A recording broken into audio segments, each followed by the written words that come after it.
I was helping Linda load her luggage into the trunk at Toronto Pearson International Airport on that cold November morning when my grandson Tyler tugged at my coat sleeve. It was one of those gray Toronto days where the sky and the pavement blend into the same shade of nothing, and the wind cuts right through you, no matter how many layers you're wearing. Linda was chattering about her spa retreat in Banff, something about hot springs and mountain air, and I was only half listening because I'd heard this speech 3 times already that week. Tyler's grip tightened. He was 8 years old, small for his age, with his mother's dark eyes. My son's eyes. The son I'd lost 4 years ago in a construction accident. Tyler lived with us now, had since he was 4, since his mother couldn't handle raising him alone and had signed custody over to me. Linda had agreed to take him in when we married 5 years ago, though I'd noticed lately she seemed less patient with him. "Grandpa," he whispered, his voice barely audible over the sound of jets overhead. "1 second, buddy." I closed the trunk. Linda was checking her phone, probably her boarding pass for the 100th time. She was meticulous like that, organized to the point of exhaustion. Everything had its place. Everything had its schedule. 5 years of marriage, and I still couldn't leave a coffee mug on the counter without her having something to say about it. "Robert, are you listening?" Linda's voice had that edge to it, the one that meant she was about to repeat herself. "Yes, dear. You have your passport, your phone charger, your—" "Grandpa, please." Tyler's voice cracked, and something in his tone made me actually look at him. Really look at him. His face was pale. His hands were shaking. "Linda, give me just a minute with Tyler, okay?" I said. She huffed, glanced at her watch. "My flight's in 2 hours, Robert. I need to get through security." I know. Just 1 minute." I crouched down in front of Tyler right there in the departure drop-off lane. Cars honking around us. Security guards eyeing us to move along. "What is it, kiddo? You feeling sick?" He shook his head. His eyes filled with tears. "Grandpa, we can't go back home today. Please." My heart did something strange in my chest. "What do you mean?" "This morning, really early, I woke up because I heard voices downstairs. Grandma Linda was on the phone in your office. I went to get water, and I heard her say," he stopped, swallowed hard. "She said that today, while you're both away from the house, something was going to happen. That you wouldn't be in the way anymore." The world seemed to tilt. "Tyler, are you sure about what you heard?" "I'm sure, Grandpa," she said. "He'll be at the airport with me. Perfect alibi." And she said something about insurance money and how it would finally be over. "Grandpa, I'm scared." I should have dismissed it. Should have thought he misunderstood, that he'd had a bad dream, that children get confused. But something in his eyes, something in the absolute certainty of his fear, made me believe him, made me remember things I'd been ignoring. Linda increasing both our life insurance policies 6 months ago. Just being responsible, Robert. We're not getting any younger. Linda insisting we put the house, my house that I'd owned for 30 years, into both our names. We're married, Robert. What's yours is mine. What's mine is yours. Linda's sudden interest in my retirement accounts, my investments, my late wife's trust fund that was meant for Tyler when he turned 18. Linda's increasingly cold treatment of Tyler. He's manipulative, Robert. He plays you. Robert. Linda's voice snapped me back. "What's going on? We need to move the car." I stood up slowly, my knees protesting. 62, and I could feel every year of it.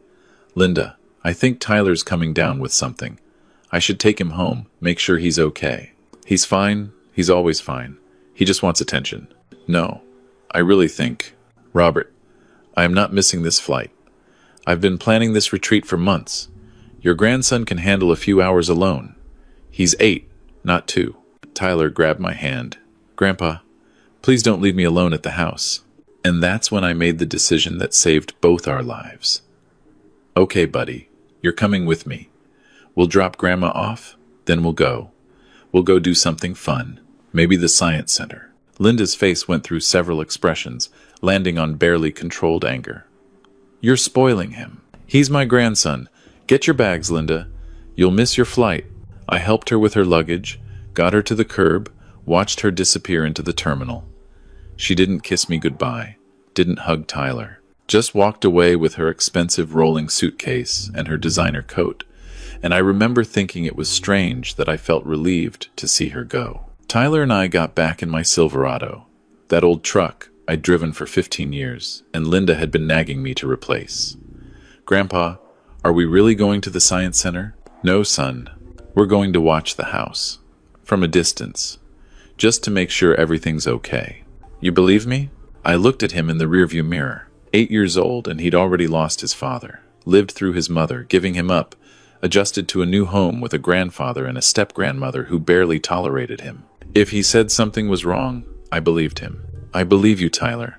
We drove back through morning traffic on the 401, me gripping the steering wheel too tight, Tyler quiet in the back seat. Our house was in North York, a nice detached home I'd bought in 1995 when the neighborhood was still affordable. 4 bedrooms, finished basement, big backyard where I'd taught my son to throw a baseball, where I was now teaching Tyler. The houses on our street were close together, typical Toronto spacing, but there was enough tree coverage that you could find privacy if you knew where to look. I didn't park in front of our house. I parked 2 streets over, on Elmwood Crescent, where we could see our place through the backyards and the thin line of trees that separated the properties. It was 9:47 a.m. when I turned off the engine. "Now what?" Tyler asked. "Now we wait." We didn't have to wait long. At 10:15, a white van pulled up in front of our house. Not a delivery van, not marked with any company logo, just a plain white Econoline, the kind contractors use. 2 men got out. They weren't dressed like contractors. Dark clothes, both wearing ball caps pulled low. They looked around, checking the street, and then walked right up to our front door. "Grandpa," Tyler breathed. "I see them." One of the men pulled something out of his pocket. I expected lock-picking tools, expected them to force their way in. But what he pulled out made my blood run cold. A key. He had a key to my house. Only 3 people had keys to that house. Me, Linda, and Tyler. The spare was hidden in my workshop in the basement, in a locked drawer that only I knew the combination to. The man unlocked the door like he'd done it 100 times before. Both men entered my home, closing the door behind them. "How do they have a key, Grandpa?" I couldn't answer. My mouth had gone dry. The only way they could have a key was if Linda gave it to them. If Linda planned this. If everything Tyler heard was true. I pulled out my phone, hands shaking. Dialed 911. 911. "What's your emergency?" "There are men breaking into my house. 2 of them. They have a key. I don't know who they are." "Sir, what's your address?" I gave it to her. The dispatcher said she was sending officers right away, asked me if I was safe, if the men were still inside. I said yes to both. She told me to stay on the line, stay where I was, don't approach the house. We sat there, Tyler and me, watching through bare November trees, waiting for something to happen. I kept thinking I should feel more scared, more panicked, but mostly I felt numb. After 62 years of life, you think you know what betrayal feels like. You think your first divorce taught you that lesson. But this was different. This was my wife. The woman I'd trusted to help me raise my grandson, planning to. To what? What were these men doing in my house? At 10:32, I saw smoke.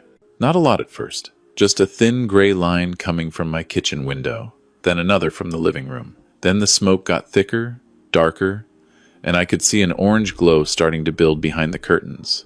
"Grandpa, they're burning the house." Tyler's voice was high, panicked. The men came out the front door, moving fast now, got back in the van, and drove off before any neighbors even noticed. The smoke was really going now, pouring out of my house like my furnace had exploded. My house. 30 years of memories. My son's bedroom, exactly as he'd left it. My late wife's quilts, her recipe books, the rocking chair where I'd held Tyler as a baby when his mother couldn't. All of it burning. I heard sirens. Police first, then fire trucks. Neighbors started coming out of their houses, standing on their lawns, phones out, filming. Because that's what people do now. They film everything. "We should go," Tyler said. "We should tell them." "Not yet." "Why not?" Good question. Why not drive up, tell the police everything, show them my ID, explain that my wife had tried to kill me? Because something Linda had taught me over 5 years of marriage, something I'd learned watching her manipulate situations to always come out looking right, was that the person who controls the story controls the outcome. If I showed up now, desperate and panicked, claiming my wife tried to kill me, it would be my word against hers. She'd say I was senile, that Tyler was troubled, that we were both confused. She had an alibi. She was in Banff. How could she possibly be responsible for a terrible accident? No. I needed proof. Real proof. And I needed to figure out exactly what Linda's endgame was before I made a move. My phone rang. Linda. Don't answer it, Tyler said. I have to. She needs to think everything went according to plan. I answered. Hey, honey. Robert. Thank God. I just landed in Calgary, about to board my connection to Banff, and I had the weirdest feeling I should check in. Everything okay? The weirdest feeling. Sure. Everything's fine, dear. Tyler and I are at the Science Center. He's having a great time. Silence. Just a beat too long. The Science Center. That's nice. I'll send you some pictures. You do that. Listen, I have to go. They're boarding. Love you. She hung up before I could respond. Probably didn't want to hear if I said it back. I watched the fire trucks work on my house. Watched the flames get knocked down. Watched smoke billow up into that gray Toronto sky. Watched my life turn to ash. And I thought about what Linda would do next. She'd expect to get a call. From the police, from a neighbor, someone telling her about the terrible fire.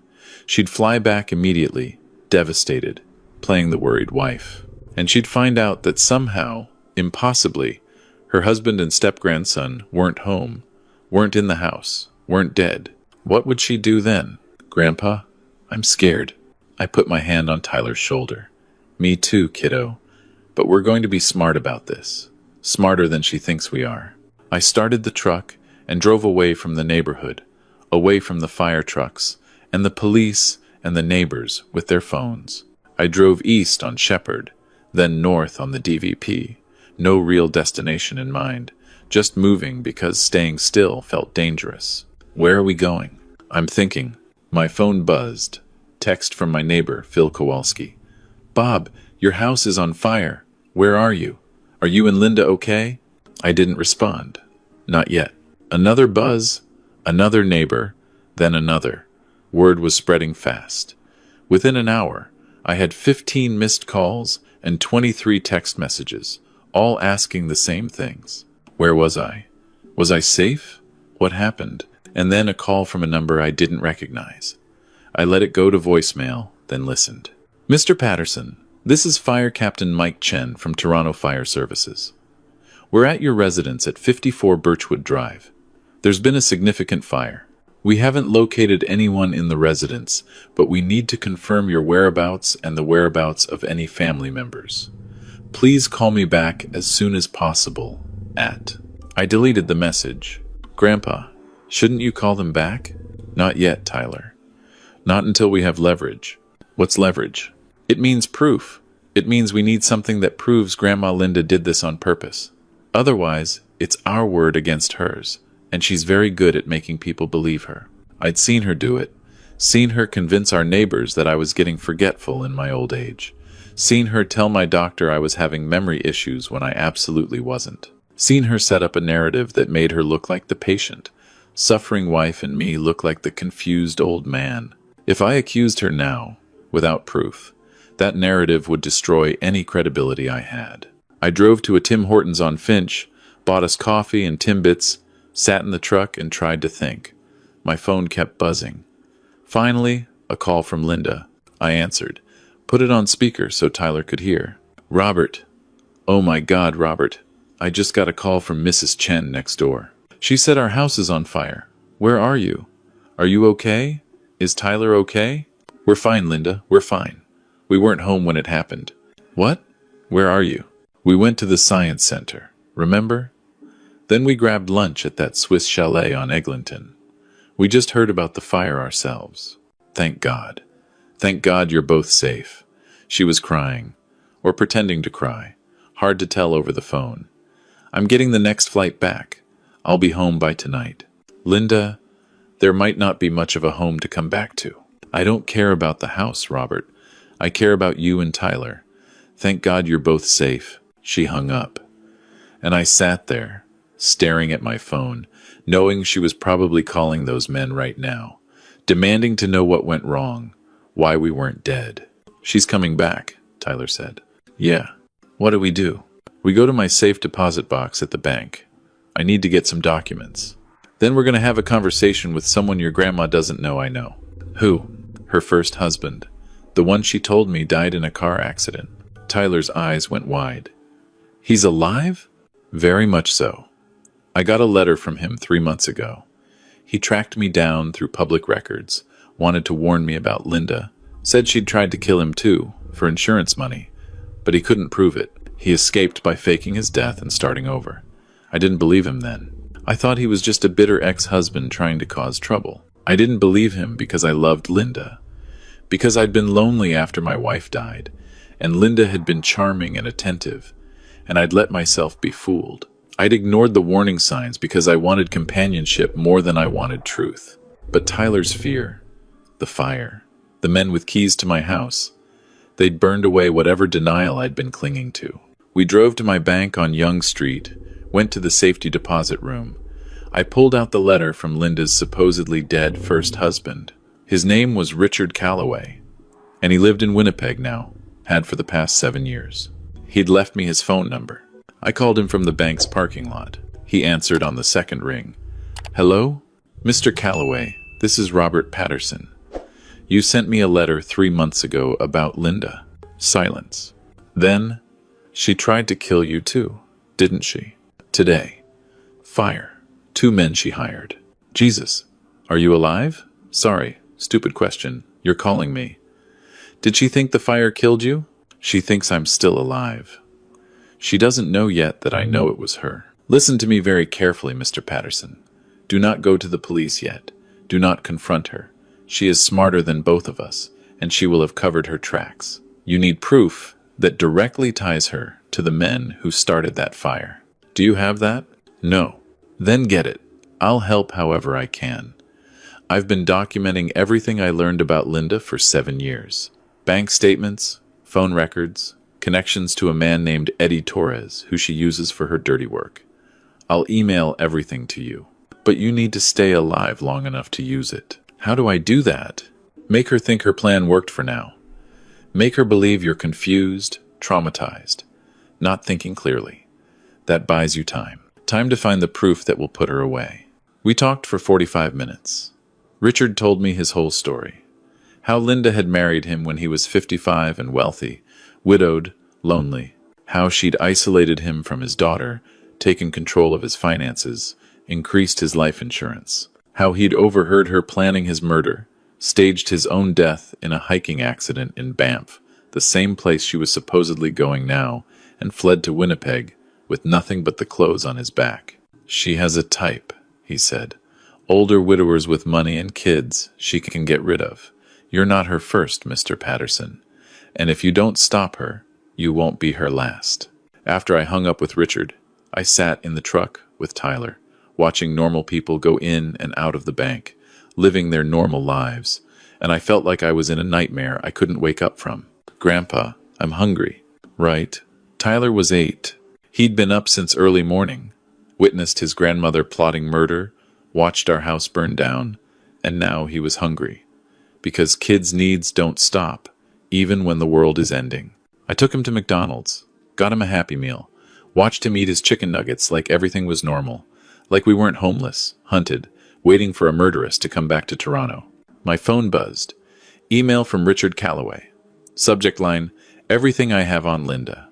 I opened it. 37 attachments. Bank statements showing Linda moving money to offshore accounts. Phone records showing calls to a number registered to Eddie Torres. Screenshots of life insurance policies she'd taken out on Richard. A private investigator's report documenting her movements. It was a roadmap to Linda's scam. But it wasn't proof of what she'd done to me, to my house, today. For that, I needed something more. I needed to hear her confess. or I needed to catch her with Eddie Torres, or I needed to find those men who'd burned my house and get them to testify against her. Grandpa, what are we doing tonight? Where are we sleeping? Good question. I couldn't go to friends. Linda knew all of them. Couldn't go to family. I didn't have any left except for Tyler.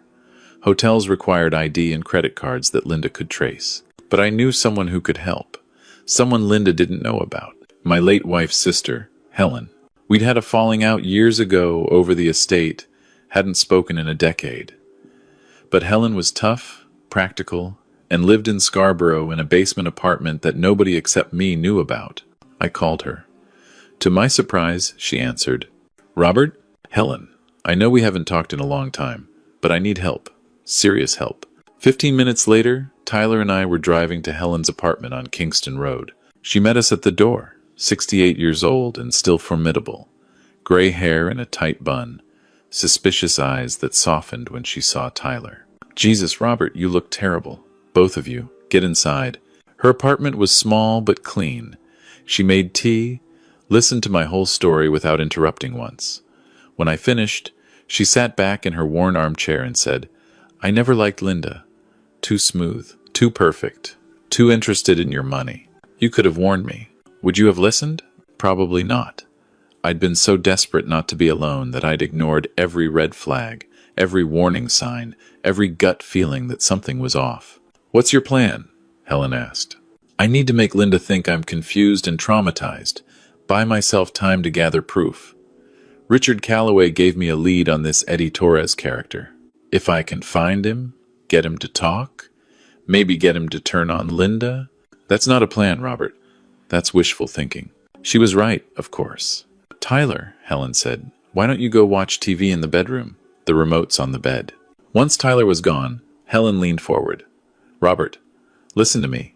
You're 62 years old. You're not trained for this. You're an engineer, not a detective. If this Eddie Torres is the kind of man who burns houses for money, he's dangerous. You go after him directly, you'll get yourself killed, and then who protects Tyler? So what do? You do what you're good at. You build a case. You use Richard's evidence. You document everything Linda does from here on out. You record your conversations with her. You make her comfortable enough to slip up, and you let the professionals handle the rest. The police won't believe me without proof. Then we get proof. Smart proof. Safe proof. She pulled out her phone. I have a friend, Marlene Chen.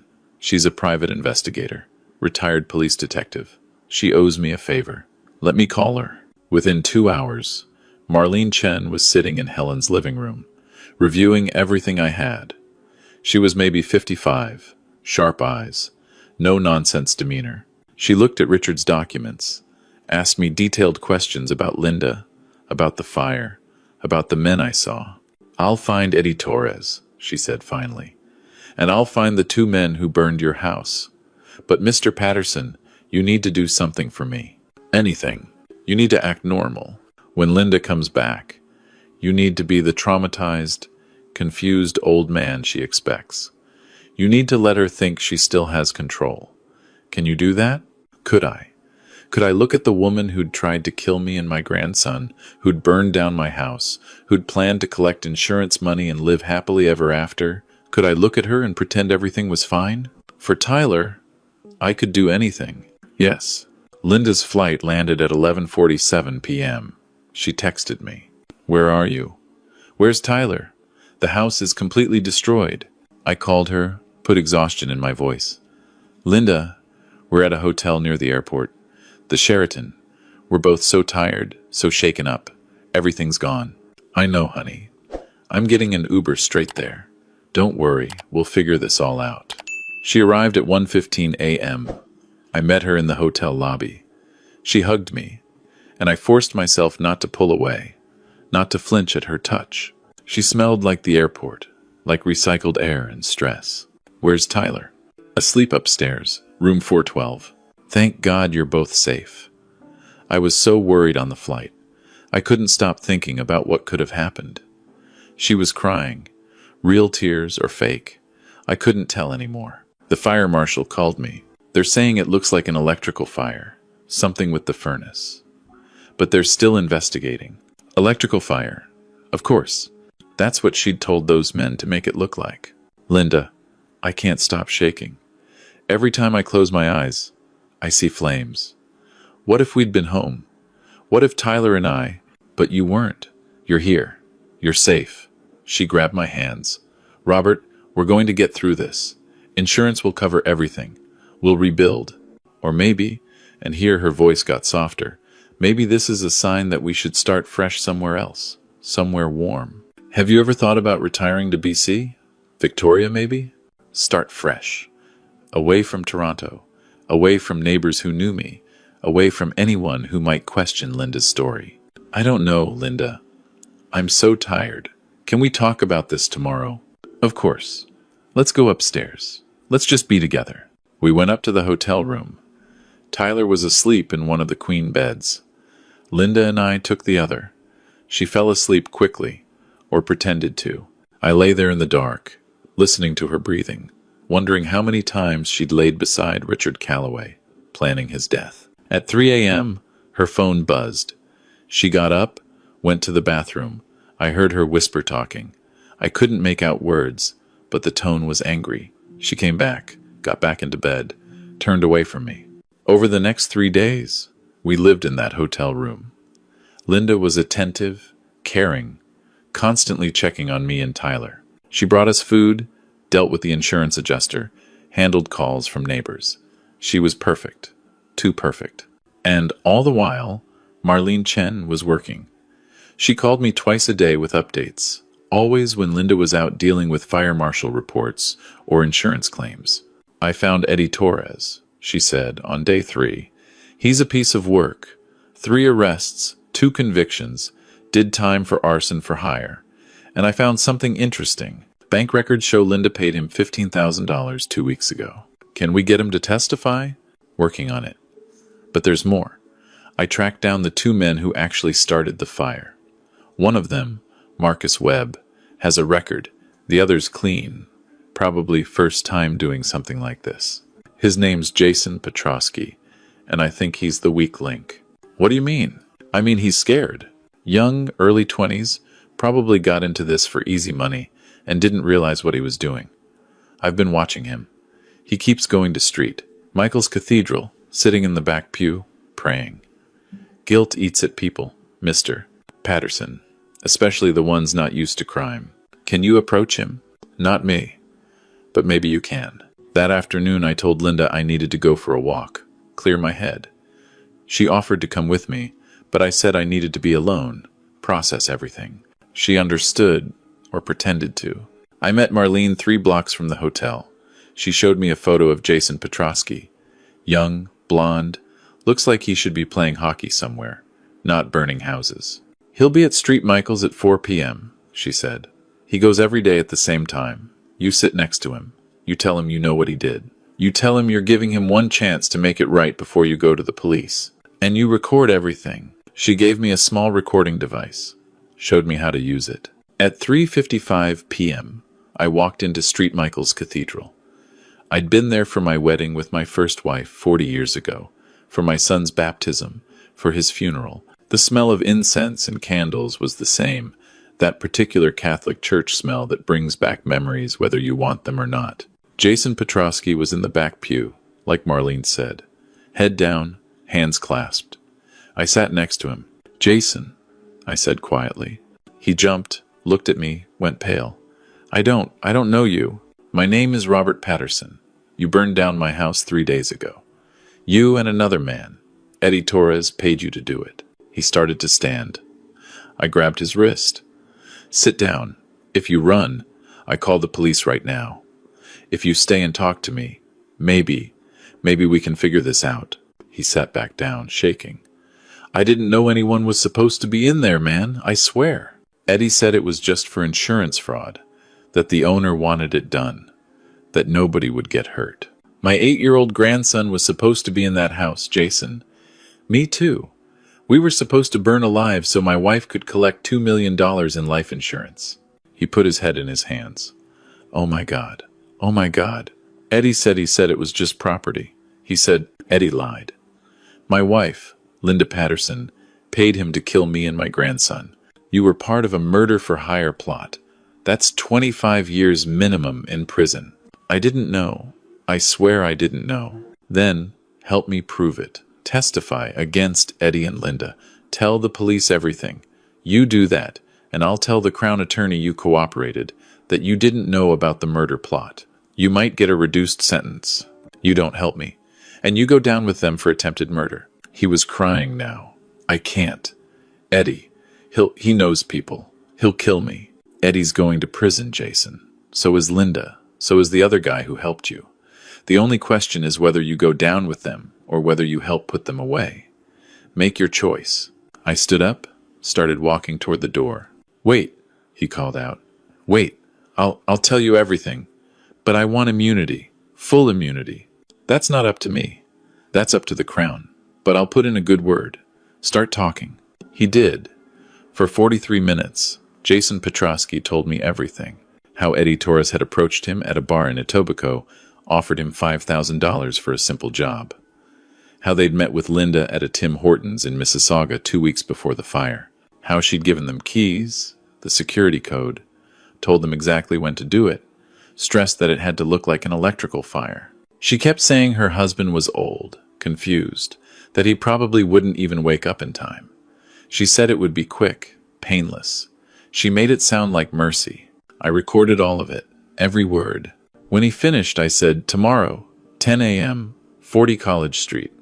That's police headquarters. Ask for Detective Sarah Mitchell. Tell her everything you told me. If you don't show up, this recording goes to police anyway, and you lose any chance at a deal. Understand?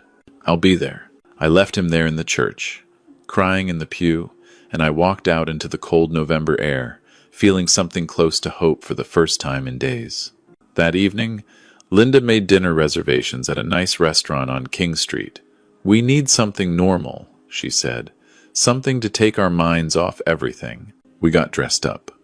Linda wore a navy dress I'd never seen before. Probably bought it while I was walking. She looked beautiful, elegant, perfectly put together. Looking at her, you'd never imagine she'd ordered 2 men to burn her husband alive. At dinner, she held my hand across the table. Robert, I've been thinking, the insurance payout will be substantial. More than enough to buy a beautiful condo in Victoria. Something with a view of the water. Tyler would love it there. He could start fresh, new school, new friends, and we could have the life we always talked about. Travel, relaxation, no more harsh winters. She was planning our future with my insurance money. The audacity of it was almost impressive. That sounds nice, Linda. I'll start looking at properties online. I think we should move fast. Start over before the memories of the fire get too deeply embedded. Fresh starts are important, don't you think? I do. She smiled, squeezed my hand. I'm so glad we have each other, Robert. I don't know what I'd do without you. I smiled back, played my role. And all the while, I thought about the recording in my pocket, about Jason Petrosky, about tomorrow at 10 a.m. That night, back at the hotel, I lay awake again listening to Linda sleep. My phone buzzed silently. Text from Marlene Chen. Tomorrow at 9 a.m., meet me outside police headquarters. Detective Mitchell is expecting us. Jason confirmed he's coming. It's almost over. Almost over. Almost. At 8:47 a.m., I told Linda I was taking Tyler to breakfast. Give her some time to herself to deal with more insurance calls. She was happy to have the space. Tyler and I walked out of the hotel, and instead of going to breakfast, we took an Uber to police headquarters. Marlene Chen was waiting outside with a woman in her late 40s, professional, sharp-eyed. Mr. Patterson, this is Detective Sarah Mitchell. She's with the Fraud and Arson Division. We shook hands. Mr. Patterson, I've reviewed the evidence Miss Chen provided. The bank records, the phone records, Richard Calloway's testimony, and the recording you made with Jason Petrosky. Jason came in 45 minutes ago and gave a full statement. He's cooperating in exchange for a reduced charge. So you believe me? I believe you have a case. A strong one. But we need to do this right. We're going to bring in Eddie Torres and the other man who helped start the fire. We're going to verify Jason's statement, match it against physical evidence from your house. And then we're going to arrest your wife. When? Today. This afternoon. But Mr. Patterson, I need you to go back to that hotel and act like nothing's changed. We need Linda to feel safe, comfortable. If she suspects anything, she'll run. An extradition from another country is complicated. Can you do that? Could I? Could I sit across from Linda, eat lunch, make small talk, pretend everything was fine while knowing that in a few hours police would come to arrest her for attempted murder? I looked at Tyler. He'd been so brave through all of this, so strong. And I thought about how Linda had dismissed him, belittled him, tried to kill him to get her hands on his inheritance. Yes, I said, I can do that. Tyler and I went back to the hotel. We found Linda in the hotel restaurant, having breakfast, laptop open, looking at condos in Victoria like she'd promised. Good morning, she was cheerful. Come look at this place I found. 3 bedrooms, 2 bathrooms, water view, only $850,000. With the insurance money, we could buy it outright. No mortgage. I looked at the screen. It was a beautiful condo. I wondered how many times she'd done this. Planned a beautiful future with a man she intended to kill. It's nice, Linda. I already emailed the realtor. We could fly out next week. Take a look. Tyler, honey, would you like living by the ocean? Tyler, who knew what was about to happen, who'd been prepped by Detective Mitchell on what to say, looked up at Linda and said, I guess so. We'll get you enrolled in a good school. Make new friends. It'll be an adventure. At 2:47 p.m., there was a knock on our hotel room door. Linda answered. 2 police officers stood there, Detective Mitchell between them. Linda Patterson? Yes? I'm Detective Sarah Mitchell with Toronto Police. I have a warrant for your arrest on charges of attempted murder, arson, and fraud. You have the right to remain silent. Linda's face went through several emotions in rapid succession. Shock, confusion, fear, and then, finally, rage. She looked at me. You, she hissed. You did this. No, I said. You did this. You tried to kill your husband. Again, they handcuffed her. She was screaming now, saying I was confused, that I was senile, that this was all a misunderstanding. She was still screaming as they led her out of the hotel room, past curious guests in the hallway, down to the parking lot, where a police cruiser waited. Tyler and I stood at the window, watching them drive away.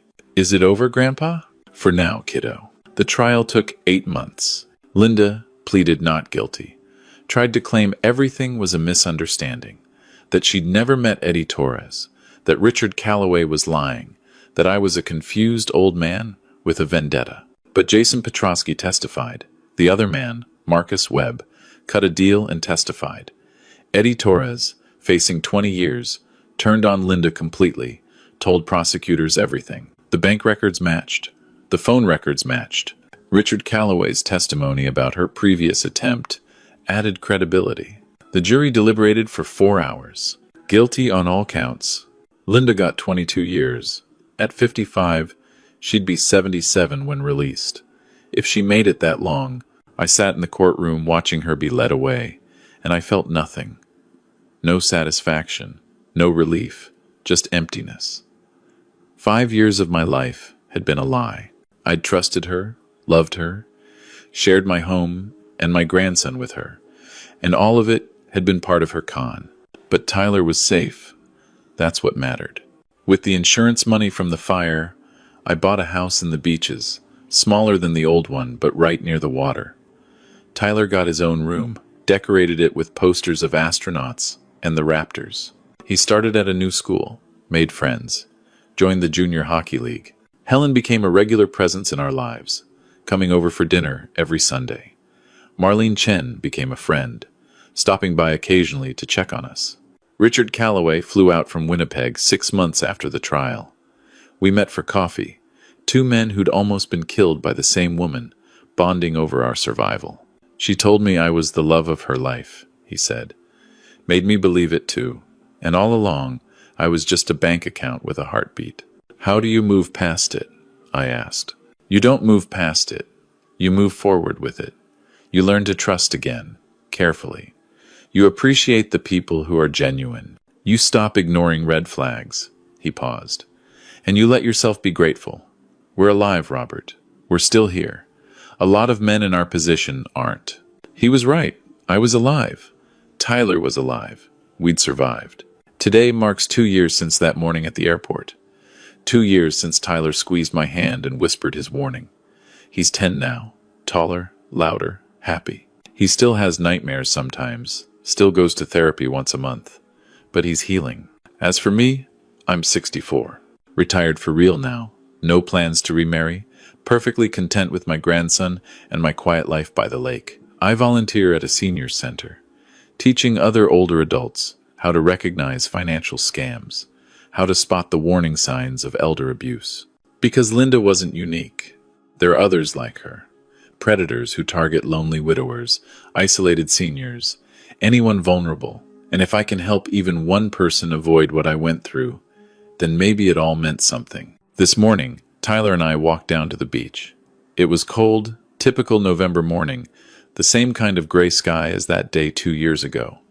But it felt different now, safer. Grandpa, Tyler said, do you still think about her? Sometimes. Less now than before. I think about her too.